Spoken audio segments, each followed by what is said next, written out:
exceptional motion, honor and tributes of the House. Leader of Majority.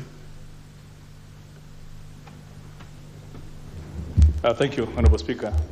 Honorable Speaker, I beg to move the following exceptional motion that following the presidential proclamation of 22nd of April 2022 regarding the passing on of His Excellency Emilio Kibaki, Chief of the Golden Hearts, the third President of the Republic of Kenya, the tributes of this House be recorded in special honor of the late retired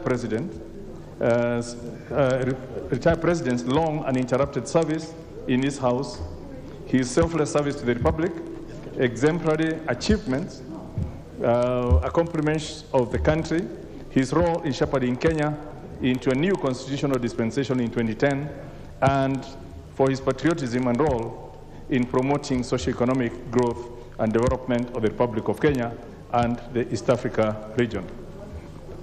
Honorable Speaker, let me, on behalf of my family and the people of Kibaki, start by sending my deep, heartfelt condolences to the family and all the Kenyans on the passing on of our beloved hero, the late Honorable Mwai Kibaki. Honorable Speaker, history is more than the path left by the past. It shapes the present and has immense potential to influence the future. And these are words that were said by the former Speaker of the House of Commons, John Barco, when he recounted the steps in history that the House had taken since the 10th century. Today, we have a singular honor, an opportunity to record the tributes of this august House in honor of a giant of history, His Excellency President Mwai Kibaki. Honorable Speaker, in the words of President Obama, I wish to observe that it is hard to eulogize any man. It's hard to capture in words not just the facts and the dates that make life, but the essential truths of a person, the private joys, the sorrows, quiet moments, and the qualities that illuminate one's soul. How much harder to do so for a giant of history, whose legacy is not only our cherished constitutional democracy, but the many aspects that form our social and economic struggles as a nation, and some of which you have enumerated, and the others that are flowing from the public as they talk about the great man.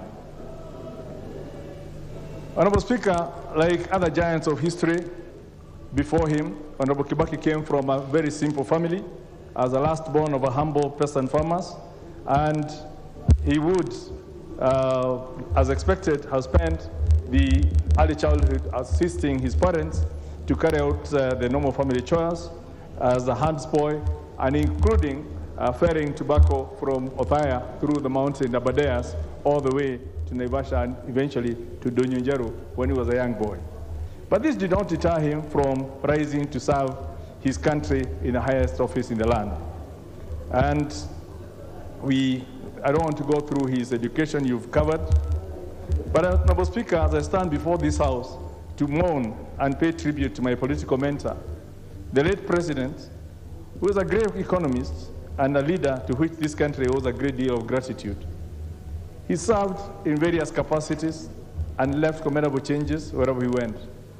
As you have mentioned, he started an assistant minister. Then he was appointed a full minister since 1969 to 1978, and then moved on to become a vice president.